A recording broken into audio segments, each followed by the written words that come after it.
Magluluto tayo ng masarap na merienda. Bagay na bagay ito sa kape.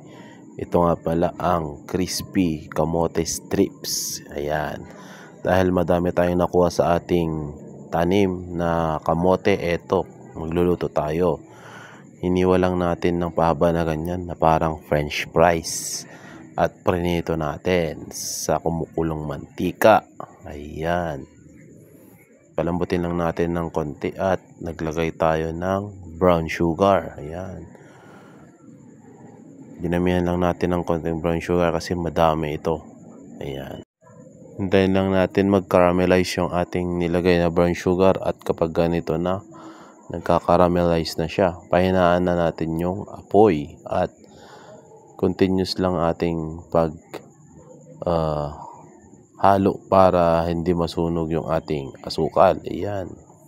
At kapag ganito na yung ating kamote, ayan, kumapit na. Pwede na yan. Kain na!